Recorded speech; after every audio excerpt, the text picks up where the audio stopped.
Hello दोस्तों, आपका फिर से स्वागत है आपके अपने channel ultimate knowledge growth channel पर।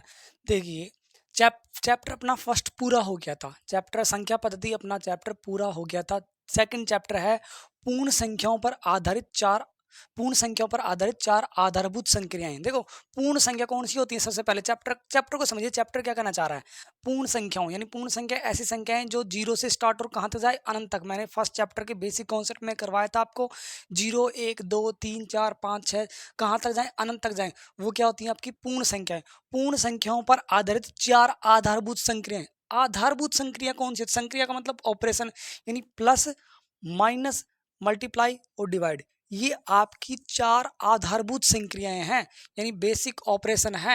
यानी पूर्ण संख्याएं हैं, उन प्लस भी करेंगे, उनका माइनस भी करेंगे, मल्टीप्लाई भी करेंगे, डिवाइड भी करेंगे। ये सारी क्या है? चार आधारभूत संख्याएं। आपको समझ में आ गया? पूर्ण संख्याएं जीरो से अनंत तक, और चार आधारभूत संख्याएं प्लस, यानी पूर्ण संख्याओं का प्लस भी करेंगे, मल्टीप्लाई भी करेंगे, माइनस भी करेंगे, डिवाइड भी करेंगे। ये सारी चीजें करेंगे। देखिए, सबसे पहला चीज, मैं आपका पहले शून्य के गुण लिखता हूँ। शून्य के गुणधर्म, यानी शून्य की प्रॉपर्टी क्या क्या है? शून्य गुणधर्म यानी शून्य की प्रॉपर्टी क्या क्या है? शून्य क्या क्या चीज कहता है? सबसे पहले देखिए, पहला गुणधर्म, अगर जीरो को किसी भी नंबर से ऐड कर दें, जीरो में अगर 5 ऐड किया तो 5 ही आएगा। 10 में ऐड किया जीरो, तब भी 10 आएगा।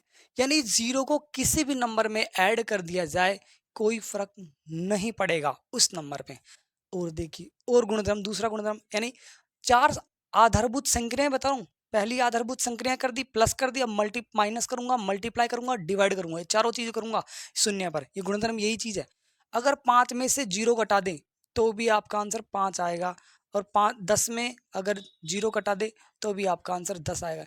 यानी ये समझे अपन, अगर जीरो को किसी भी नंबर में ऐड कर दें तो भी कोई नंबर, उस नंबर पर कोई फर्क नहीं पड़ेगा। और अगर उस जीरो में, उस नंबर में जीरो सब्ट्रैक्ट कर दें तो भी उस नंबर पर कोई फर्क नहीं पड़ेगा। यानी अगला देखिए, अगला गुणधर्म, अगर 5 को जीरो से मल्टीप्लाई किया, मैं 5 ही ले रहा हूँ नंबर सभी में जीरो, और 10 को जीरो से मल्टीप्लाई किया जीरो। मैंने आपको फर्स्ट चैप्टर में बताया था कि जीरो को किसी भी नंबर से मल्टीप्लाई करते हैं तो आपका आंसर क्या आता है? जीरो। यानी जीरो क्या है? गंजा, गंजे से जो टकरा है वो गंजा हो गया, सीधी सी बात है। यानी जीरो को 5 से यानी जीरो को कैसा भी नंबर हो, फ्रैक्शन नंबर हो, 5.7 से मल्टीप्लाई कर लो, या माइनस का 2 है उससे मल्टीप्लाई कर लो, यानी मिक्स फ्रैक्शन में है उससे मल्टीप्लाई कर लो, यानी जीरो को किसी भी नंबर से मल्टीप्लाई कर लो, आपका आंसर हमेशा क्या आएगा? जीरो ही आएगा। जीरो से जो टकराएगा वो जीरो जाएगा, यानी मल्टीप्लाई टकरा रहा है। ठीक है, यानी आपने प्लस कर लिया जीरो के लिए, माइनस कर लिया, मल्टीप्लाई कर लिया। अगली कॉन्सेप्ट देखिए, डिवाइड। अगला कॉन्सेप्ट सीखते हैं, डिवाइड। अगर, एक तो ये है, और दूसरा पोर्शन क्या आएगा? ये तो केस फर्स्ट है डिवाइड का, ये डिवाइड का केस फर्स्ट है। ऐसे भी तो सकता है केस सेकंड, कि जीरो पर हो और 5 नीचे हो, और जीरो पर हो 10 नीचे हो। ये है, यानी जीरो ऊपर भी हो सकता है, हर में अंश हर होते हैं, ऊपर वाला अंश होता है, नीचे वाला हर होता है। भिन्न जब चैप्टर आएगा आपको अच्छी तरीके से समझाया जाएगा। अभी के लिए फिलहाल इतना समझ लो कि ऊपर वाले टर्म आपकी क्या होती है? अंश, और नीचे वाली आपकी क्या होती है? हर। यानी ये न्यूमरेटर है, ये आपका डेनोमीटर, ये न्यूमरेटर, ये डेनोमीटर, ये न्यूमरेटर, ये डेनोमीटर, ये न्यूमरेटर, ये डेनोमीटर। यानी ये अंश, ये हर, ये अंश, ये हर। यानी दोनों, अगर अंश में जीरो हो तो अंश में जीरो कर दिया, या हर में भी तो जीरो हो सकता है, तो दोनों टर्म कर दिए। दोनों चीज समझते हैं। ठीक है, सबसे पहले ये समझिए, एक चीज याद रखना, अगर जीरो में किसी भी नंबर का डिवाइड दिया जाए, जीरो में, जीरो के अंदर ध्यान रखना, जीरो में, और ये जीरो में किसका डिवाइड कर रहे हैं? 5 का। जीरो में किसका डिवाइड कर रहे हैं? 10 का। यानी जीरो में किसी का भी भाग दिया जाए आपका आंसर क्या आएगा? जीरो। जीरो में किसी का भी भाग दिया जाए आपका आंसर क्या आएगा?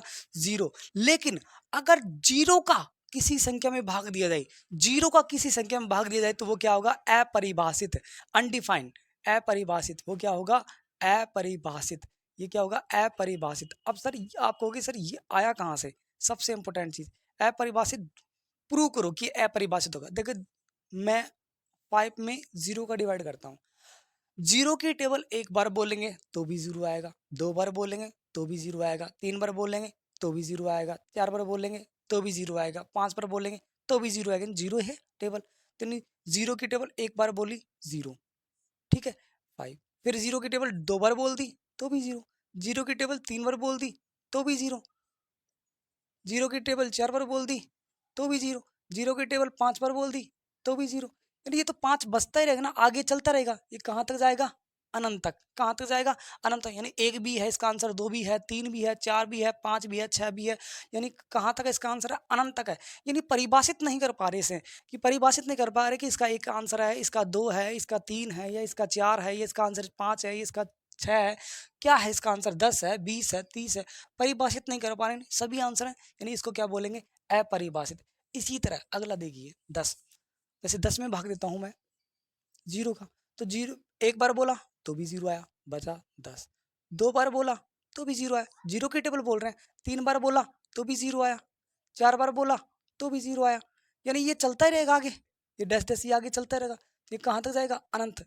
यानी क्या समझे कि जीरो में किसी भी संख्या का भाग देंगे 0 आएगा, लेकिन जीरो का भाग किसी भी संख्या में देंगे, जीरो का भाग किसी भी संख्या में देंगे तो आपका आंसर क्या होगा? अपरिभाषित, अनडिफाइंड। समझ गए? यहाँ तक आप नोट कर सकते हो। ये दोबारा समझ लीजिए एक बार। जीरो में किसी भी संख्या का ऐड किया जाए या सब्ट्रैक्ट किया जाए, यानी जोड़ किया जाए या घटाव किया जाए, आंसर वही रहता है। जीरो में किसी भी संख्या का मल्टीप्लाई करते हैं, गुणा करते हैं, आपका आंसर हमेशा क्या आता है? 0। और जीरो में किसी भी संख्या का भाग देते हैं तो 0 आता है। जीरो का किसी संख्या में भाग देते हैं तो वो क्या आएगा? अपरिभाषित। नोट कीजिए।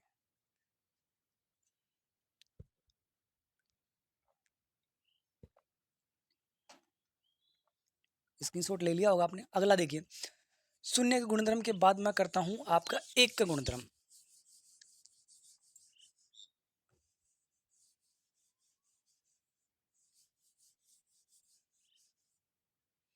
एक का गुणधर्म,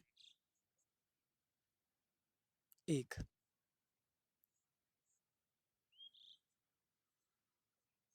ठीक है। यानी एक का गुणधर्म, सबसे पहले ऐड ही देख लेते हैं। अगर किसी भी संख्या में एक ऐड करेंगे, 10 वाला 10 और एक, तो एक बढ़ेगा, ये तो आपको आता है। सेपरेट करेंगे तो एक घटेगा, ये तो हलवा है, इसको तो समझने की जरूरत नहीं है, आप कर लोगे। लेकिन अगर मल्टीप्लाई करते हैं तो क्या फर्क पड़ेगा, ये समझिए आप। और डिवाइड करेंगे तो क्या फर्क पड़ेगा, ठीक है। 5 को 1 से गुणा करेंगे तो आपका 5 ही आएगा, 10 को 1 से गुणा करेंगे 10 ही आएगा। यानी कि एक को किसी भी नंबर से मल्टीप्लाई करते हैं तो वही नंबर वापस आ जाता है। एक को किसी भी नंबर से मल्टीप्लाई करते हैं तो वही नंबर आपका वापस आता है। और एक का भाग किसी भी संख्या में देते हैं तो वही संख्या वापस आती है। एक का भाग किसी भी संख्या में देते हैं तो वही संख्या क्या आ जाती है? वापस आ जाती है। यानी एक का भाग आप 100 में दे लो, 2000 में दे लो, 5000 में, 10,000 में, 20,000 में, लाख में, 2 लाख में, 5 लाख में, 10 लाख में, किसी में भी भाग दे लो, आपका आंसर वही संख्या आ जाएगी जिसमें आप भाग दे रहे हो, ठीक है। एक का यानी एक डिवाइड करने पर कोई फर्क नहीं पड़ता, यानी एक मल्टीप्लाई करने पर भी कोई फर्क नहीं पड़ता। सबसे इंपॉर्टेंट ये दोनों कंडीशन है। ये तो मैंने आपको समझाने के लिए कि चारों संक्रियाएं क्या होती है, मैंने प्लस भी समझाया, माइनस समझाया, मल्टीप्लाई भी समझाया, डिवाइड भी समझाया। चारों संक्रियाएं यार, ये चार आधारभूत संक्रिया कौन कौन सी होती हैं? Plus, minus, multiply, divide. Note कीजिए। उसके बाद सबसे मजेदार इंपॉर्टेंट चीज आने वाली है, ले लिया होगा आपने स्क्रीनशॉट। अगला देखिए, गुणधर्म। छोटे छोटे कॉन्सेप्ट समझा रहा हूँ, आज और कल इस सेकंड चैप्टर क्या चलेंगे? कॉन्सेप्ट चलेंगे। उसके बाद थर्ड वीडियो जैसे आएगा आपके क्वेश्चन स्टार्ट होंगे। क्वेश्चन में क्या हो जाएंगे? विगत वर्ष में पूछे गए प्रश्न और अभ्यास प्रश्नावली। साधित उदाहरण आपको खुद करनी है क्योंकि वो ऑलरेडी सोल्व है, इसलिए मैं नहीं करवा रहा हूँ। और प्रयास कीजिए, आपको खुद प्रैक्टिस के लिए मैं दे रहा हूँ। यानी आपको विगत वर्ष में पूछे गए प्रश्न और अभ्यास प्रश्नावली करवाऊंगा, 2 वीडियो। ये 2 वीडियो अगर आपने अच्छे से समझ लिए, आधे क्वेश्चन तो आपको देखने की जरूरत नहीं, आप खुद ही सोल्व कर दोगे। देखिए, लेकिन बेसिक कॉन्सेप्ट आना चाहिए। अगला देखिए, देखो मैं बोलता हूँ 5 की घात 3, इसका मतलब समझो। 5 की घात 3 का मतलब क्या होता है? 5 गुणा में 5 गुणा में 5। यानी जितनी बार घात है ना, उतनी बार गुणा कर दो। कुछ बच्चे क्या करते हैं 5 की घात 3 इसका मतलब 5 गुणा 3, नहीं, ये आपका क्या है, गलत है। यानी आपके पास घात, ये घात है, इसको बोलते हैं घात, ठीक है, ये घातांक है, ये घात है, यानी जिसके ऊपर घात लिखी होती है वो घातांक होती है, घातांक होता है, और जो ये ऊपर होती है वो क्या होती है, आपकी घात होती है। यानी ये आपका तरीका गलत है। जितनी बार घात लिखी है उतनी बार ही गुणा कर दो। जैसे मैं बोल दूं 4 की घात 5, यानी 4 को 5 बार गुणा करना है, ना कि 4 से 5 गुणा, ये गलत है। कुछ बच्चे ये कर देते हैं, ये गलत है। यानी 4 की घात 5 है, यानी 4 को 5 बार गुणा कर दो। 2 की घात 3 है, यानी 2 गुणा में 2 गुणा में 2, ठीक है। सपोज 1 की घात 5 है, तो 1 गुणा में 1 गुणा में 1 गुणा में 1 गुणा में 1, यानी जितनी बार आपको घात दे रखी है उतनी बार ही गुणा कर दो। अब आपको सर ये सारे नंबर प्लस के हैं, सपोज 1-2 नंबर एग्जांपल ले लेते हैं हमें, -2 की घात 2, -2 की घात 2 है, यानी क्या समझे, -2 को 2 बार गुणा करना है, -2 गुणा -2। जैसे मैं और ले लेता हूँ -4, और समझिए, -4 की घात 3 है, यानी क्या, इसका मतलब क्या है, -4 को -4 से 3 बार ये गुणा कर दिया, यानी 3 बार गुणा कर दो, ठीक है। मैं ले लेता हूँ -1 की घात 4, यानी -4 बार गुणा करना है, -1 गुणा -1 गुणा -1 गुणा -1, ये आपका आंसर है। ये छोटी छोटी चीजें हैं, ये आपको पता होनी चाहिए, मैं समझा रहा हूँ। जैसे और ले लो 9 की घात -9 की घात 6 ले लिया, तो यानी -9 गुणा -9 गुणा 6 बार लिखना है, -9 गुणा -9 गुणा -9 गुणा -9, यानी आपने 6 बार लिख दिया। ये गुणा करना आपको आता है, नहीं आता है तो मैं बता दूंगा। अभी के लिए फिलहाल ये समझो कि घात का मतलब क्या होता है, यानी घात को कैसे लिखते हैं अपन, यानी एक्सपांड यानी प्रसारित रूप में है। और अगर सपोज आपको दे रखा है कि 5 गुणा में 5 गुणा में 5 गुणा में 5, इसको छोटे रूप में लिखे तो कैसे लिखोगे आप, कितनी बार, 1 2 3 4 बार गुणा हो रहा है, तो 5 की घात 4, यानी इसको अपन ऐसे लिख सकते हैं, इसको ऐसे लिखते हैं। आपको दोनों तरीके से आना चाहिए। और ये गुणा कैसे होते हैं, अगर आते हैं अच्छी बात है, नहीं आता है तो वो भी मैं बताऊंगा, अभी रुक जाओ थोड़ी देर के लिए, ठीक है। यहाँ तक ये समझ में आ गया होगा। और चीज समझिए, सबसे अब ऐसे गुणा करने के लिए आपको कुछ चीजें समझनी है, वो देखिए सबसे इंपॉर्टेंट मजेदार आने वाली है। अगर प्लस को प्लस से गुणा करते हैं तो क्या आता है, माइनस को माइनस से गुणा करते हैं तो क्या आता है, प्लस को माइनस से गुणा करते हैं तो क्या आता है, और माइनस को प्लस से गुणा करते हैं तो क्या आता है। यानी जो संक्रियाएं हैं ना, ऑपरेशन, जो चिन्ह है, जो आपके साइन है, उनको गुणा करना आना चाहिए आपको। ये चीज समझ ली तो अभी मैं जस्ट समझा रहा था, -3 -3 गुणा -3 गुणा -3, ये आपको इजीली आ जाएंगे।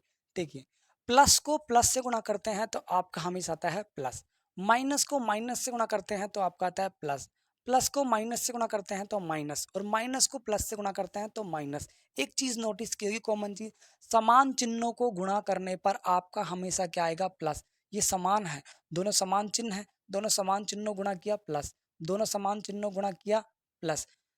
अगर समान चिन्हों को गुणा करने पर प्लस आ रहा है तो असमान चिन्हों गुणा करने पर क्या आएगा, माइनस। देखिए, ये प्लस है, ये माइनस है, ये प्लस है, ये माइनस है, तो असमान चिन्ह है, और असमान चिन्हों गुणा करने पर क्या आएगा, माइनस। ये माइनस है, ये प्लस है, असमान चिन्हों गुणा करने पर क्या आएगा, माइनस। यानी समान चिन्हों को गुणा करने पर प्लस आएगा, असमान चिन्हों गुणा करने पर माइनस आ गया।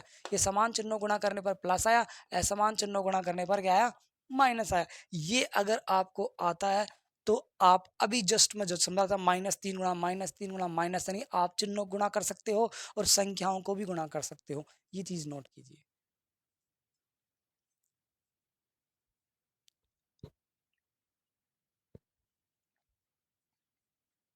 नोट कर ली होगी आपने। देखिए अब समझिए मजेदार चीज, एग्जाम्पल समझाता हूँ, कुछ एग्जाम्पल लेता हूँ। -3 की घात 3, इसको कैसे, इसका आंसर कैसे निकलेगा, ये चीज आनी चाहिए आपको। -3 गुणा -3 गुणा -3, -3 की घात 3 है, तो यानी -3 को 3 बार गुणा कर दिया, 1 2 3 कर दिया। अब देखो, इधर से दो संख्या या तो इन दोनों गुणा कर लो या फिर इन दोनों गुणा कर लो, आपकी मर्जी हो। तो मैं इधर से लेते हुए चलता हूँ, राइट। इधर से राइट हैंड साइड से ऐसे पीछे चलता हूँ, ठीक है। तो मैं इन दोनों गुणा करता हूँ, इन दोनों को मैं गुणा करता हूँ, तो इसको तो मैं ऐसे कैसे लिख दूंगा, ठीक है। समझना, ये माइनस का ही, ये माइनस का, कभी भी कोई भी दो संख्याएं गुणा करते हैं तो हमेशा उसका क्या करते हैं, चिन्ह यानी साइन गुणा होता है, उसके बाद वो संख्याएं गुणा होती हैं। तो ये माइनस का है, ये माइनस, तो माइनस को माइनस से गुणा करते हैं तो क्या आता है, प्लस। मैंने अभी जस्ट बताया था आपको। और 3 को 3 से गुणा करेंगे तो क्या आएगा, 9 आएगा, यानी इन दोनों गुणा करने पर ये। अब देखो, तो माइनस प्लस, अब ये माइनस का, अब इन दोनों गुणा करेंगे ना, अब इन दोनों गुणा करेंगे, ये माइनस का, ये प्लस का, प्लस माइनस माइनस प्लस, यानी असमान चिन्ह हो गए। और असमान चिन्ह गुणा करने पर क्या आता है, माइनस आता है, मैंने आपको बताया था माइनस। और 3 को 9 से गुणा किया, 21, सॉरी 27, क्या है, 27, यही आपका आंसर है। यानी -3 की घात 3, यानी -3 की घात 3 का आंसर क्या है, -27। इसका आंसर क्या आएगा, -27। और समझिए, ठीक है। और एग्जाम्पल देखिए, जैसे -4 ले लेता हूँ। तो यानी -4 गुणा -4 गुणा -4 गुणा -4 गुणा -4, ठीक है। देखिए, मैं इधर से गुणा करता हूँ, पहले इन दोनों गुणा करता हूँ, दो संख्या राइट हैंड साइड से लेते हुए आना, आपको गुणा करते हैं, ठीक है। तो जिनको गुणा कर रहा हूं उनको गुणा करूंगा, लेकिन जिनको मैं यूज नहीं ले रहा उनको मैं ऐसे कैसे लिखूंगा, -4 गुणा -4 गुणा। अब देखिए, ये माइनस का, ये माइनस का, माइनस को माइनस से गुणा करेंगे क्या आएगा, प्लस। माइनस माइनस गुणा करने पर मैंने आपको अभी फॉर्मूला बताया था। और 4 को 4 से गुणा करेंगे क्या आएगा, 16। बोलो आया नहीं आया, आया। यानी ये दोनों गुणा होके ये आ गया। अब मैं क्या करूंगा, इन दोनों गुणा कर देता हूं। ऐसे गुणा करते हुए चलेंगे, संख्या भी छोटी होती जाएगी और कैलकुलेशन भी इजी हो जाएगी और गलती होने के चांस भी कम से कम होंगे। देखिए, अब इन दोनों को मैं गुणा कर रहा हूं तो इसको मैं नहीं ले रहा, तो इसको मैं ऐसे कैसे लिख दूंगा, माइनस, ये माइनस का, ये प्लस का, माइनस प्लस प्लस माइनस, यानी असमान चिन्ह हो गए। और असमान चिन्ह गुणा करने पर क्या आता है, माइनस। आता है नहीं आता, प्लस को माइनस से, माइनस को प्लस से गुणा करने पर, यानी ये संख्या चिन्ह गुणा हो गया। अब संख्या गुणा, 4 को 16 से गुणा करेंगे, 16 को 4 से, तो 16 चौक 64, ये आपका माइनस का 64 आ गया। यानी इन दोनों गुणा करने पर माइनस का 64। अब बाकी बचे, इन दोनों गुणा कर देंगे। अब देखो, ये माइनस का, ये माइनस का, माइनस को माइनस से गुणा किया, प्लस। समान चिन्ह गुणा करने पर क्या आता है, प्लस। और 4 को 64 से, या 64 को 4 से गुणा करेंगे तो कर लेना आप, 256 आएगा।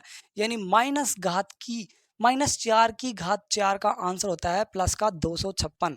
मैंने आपको वेरीफाई करके बताया, नोट कीजिए, इसको नोट कर लीजिए। और समझाता हूं,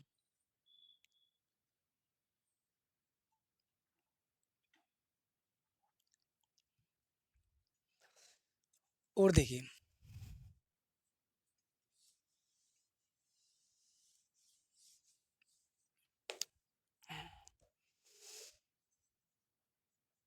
जैसे -1 की घात 5, इसका आंसर क्या आएगा। तो -1 की घात -1 गुना -1 है, तो 5 बार लिख देंगे ना, ये आपको पता चल गया। अब ये 5 बार लिख दे, 1 2 3 4 5 बार। अब इधर से गुणा करते हुए चलेंगे, इन दोनों गुणा करेंगे, तो देखो, एक को एक से गुणा करने पर तो एक ही आता है, कितने भी एक ले लो, सबको गुणा करने पर एक ही आएगा, ठीक है। तो यानी -1 गुणा -1 गुणा -1, ये 3 तो मैंने यूज ही नहीं ले रहा, तो इनको मैं ऐसे कैसे लिख दूं, इन दोनों गुणा कर दूं। तो देखो, plus, sorry, minus minus minus minus गुणा होके क्या हो जाएगा, प्लस। और एक को एक से गुणा किया, एक। बोला है नहीं है।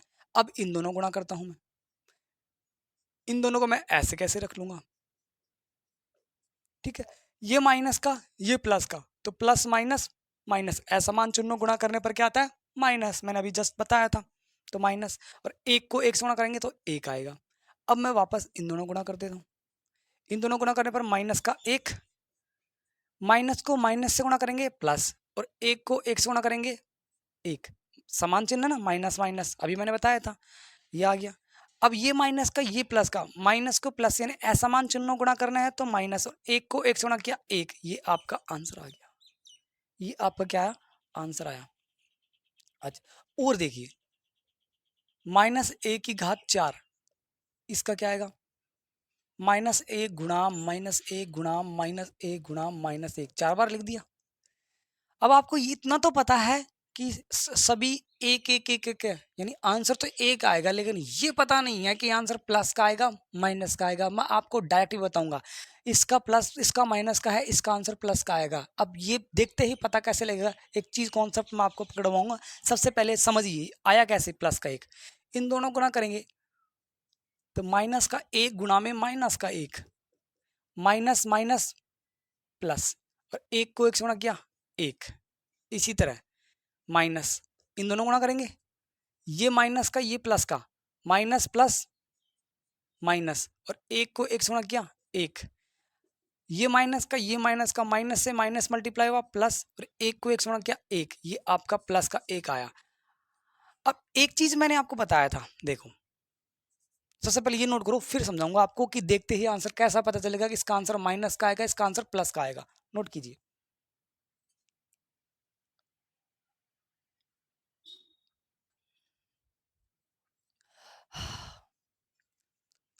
स्क्रीनशॉट ले लिया होगा आपने। अब देखिए, मैंने आपको 4 एग्जाम्पल बताए।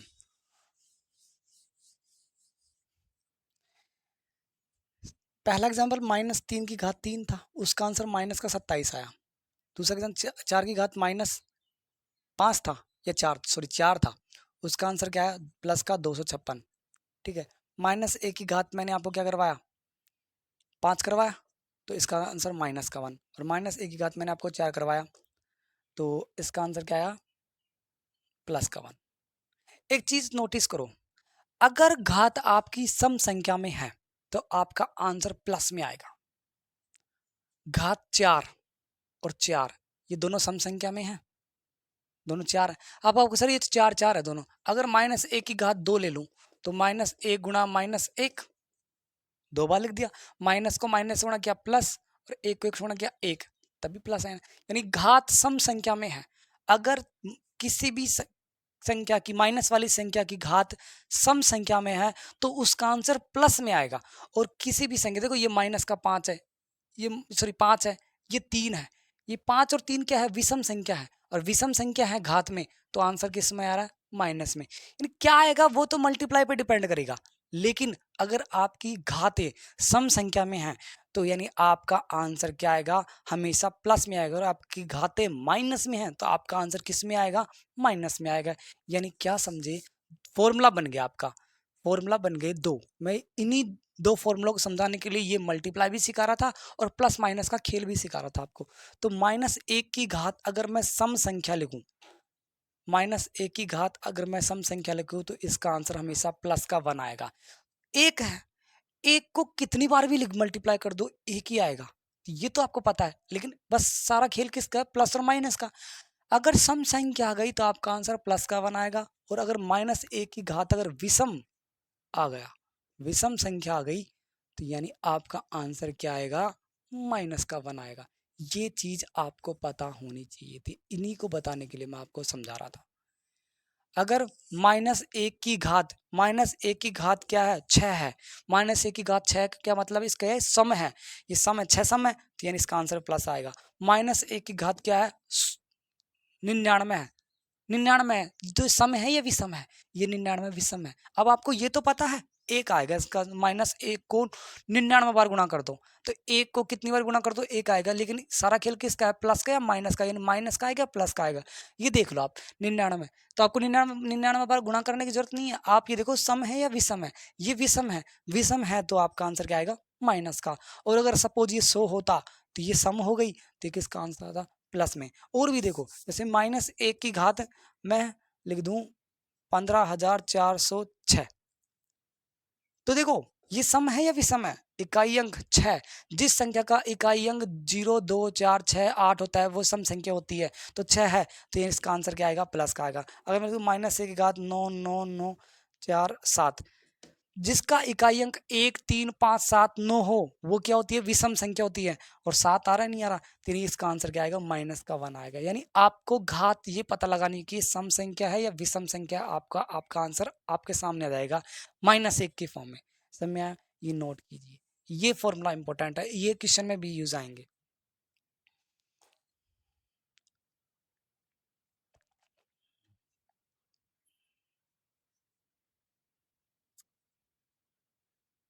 नोट कर लिया होगा।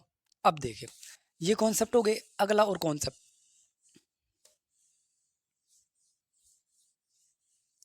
इकाई अंक का फॉर्म ले लें। इकाई अंक कैसे निकालते हैं? अब मल्टीप्लाई करना मैंने आपको सिखा दिया, तो किसी भी संख्या का इकाई अंक यानी बहुत सारे मल्टीप्लाई हो उनका इकाई अंक निकालना सिखाता हूँ मैं आपको। देखिए एग्जांपल, जैसे मैं बोल दूँ 4 गुणा 6 गुणा 14 गुणा 21 गुणा में 17 का इकाई अंक क्या होगा, ये मैं एग्जाम्पल देके बता रहा हूँ, अपनी मर्जी से, बुक में नहीं है ये एग्जाम्पल, ठीक है।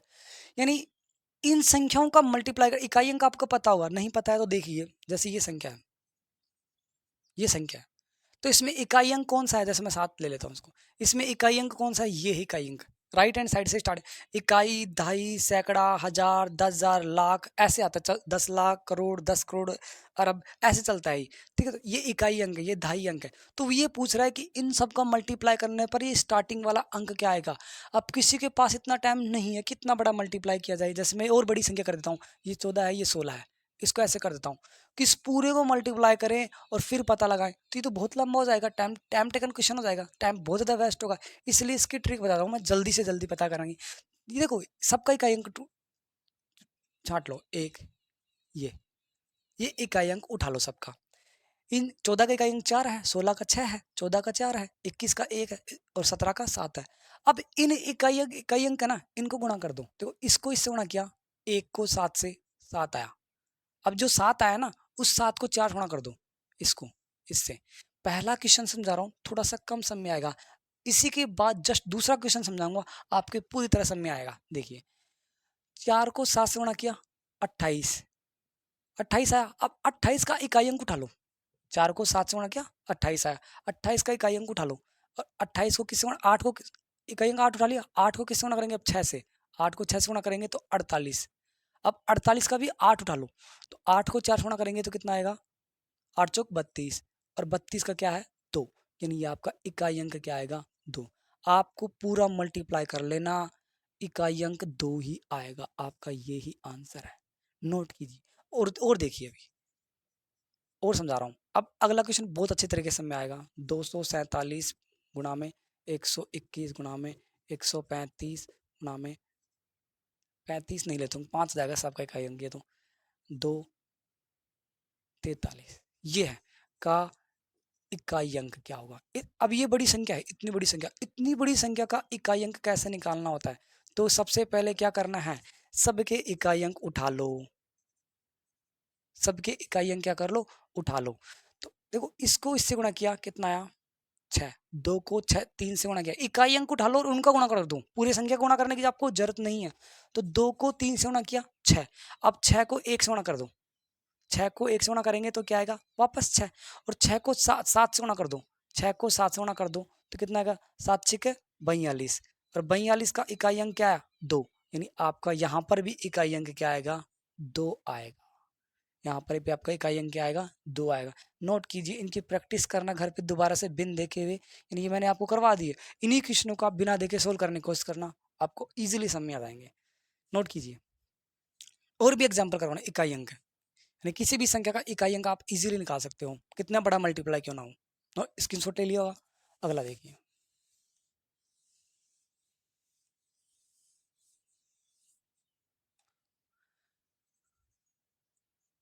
125,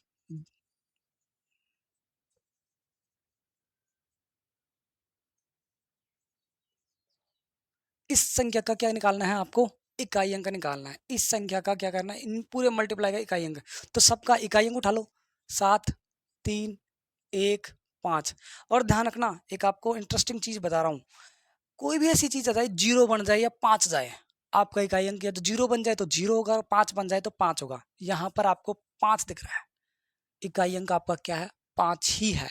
अगर 5 के साथ ऐसा कोई नंबर आ जाए, जैसे 2 आ जाए, 5 के साथ 2 गुणा होगा तो कितना होगा 10 आ जाएगा, 0 बन जाएगा ना, इकाई अंक क्या बन जाएगा 0, लेकिन यहाँ पर 2 नहीं है। सपोज 5 के साथ 4 आ जाए, 5 चौक 20, इकाई अंक वापस 0 बन जाता है तो 0 जाएगा, लेकिन यहाँ पर 4 भी नहीं है, इकाई अंक 4 तो है लेकिन ये अंदर है, यहाँ पर अपन को इस 3 से मतलब है, इस 4 से कोई मतलब नहीं है। सपोज 5 के साथ, यानी 5 के साथ ऐसी संख्या आ जाए जो मल्टीप्लाई क्योंकि 0 इकाई अंक बन जाए। 5 के साथ 2 होता है तो 10 हो जाता है। 5 के साथ अगर 4 गुणा करते हैं तो 20 आ जाता है, इकाई अंक 0 बन जाएगा। 5 के साथ अगर 6 आ जाता है तो 30 बन जाता है, तो इकाई अंक 0 बन जाता है। 5 के साथ अगर 8 आ जाता है तो इकाई अंक क्या बन जाता है, 40, यानी 0 इकाई अंक 0 हो जाता है। लेकिन यहाँ पर ऐसा कोई नंबर नहीं है, तो इसका इकाई अंक 5 ही है। देखिए मैं 5 कैसे मैं प्रूव करता हूँ। इसको और इसको गुणा करेंगे तो कितना आएगा, 21, 7 या 21। अब 21 का क्या लेना है, वापस इकाई अंक लेना है। आपको इकाई अंक के अलावा कोई नंबर लेना ही नहीं, उससे मतलब ही नहीं है। तो एक ले लिया। अब इस एक को किससे गुणा करेंगे, 1 से। इस एक को गुणा किया 1 से, 1, और 1 को 5 से गुणा किया तो कितना आ गया, 5। जहां पर भी आके आप स्टॉप हो गए, रुक गए, वही आपका क्या है, आंसर है। तो मैं इधर से चल रहा था और यहाँ आया। जरूरी नहीं आप इधर से चलो, आप चाहो तो इधर से मल्टीप्लाई कर सकते, लेकिन इधर से करना ठीक रहेगा, थोड़ा ईजी पड़ता है।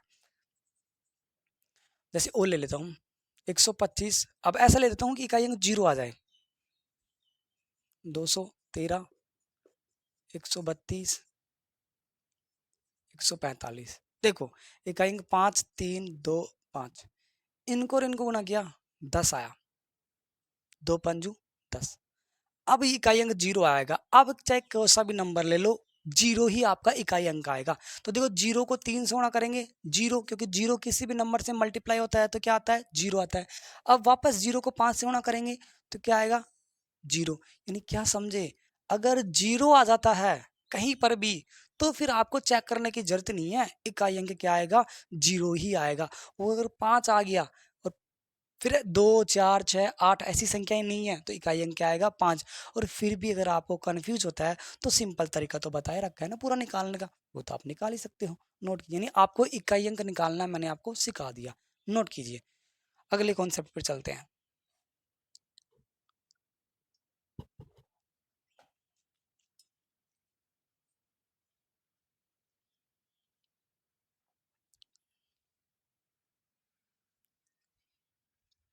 वीडियो ही लंबा हो जाएगा, 30 मिनट के लगभग हो गया, इसलिए आज के लिए इतना ही करते हैं।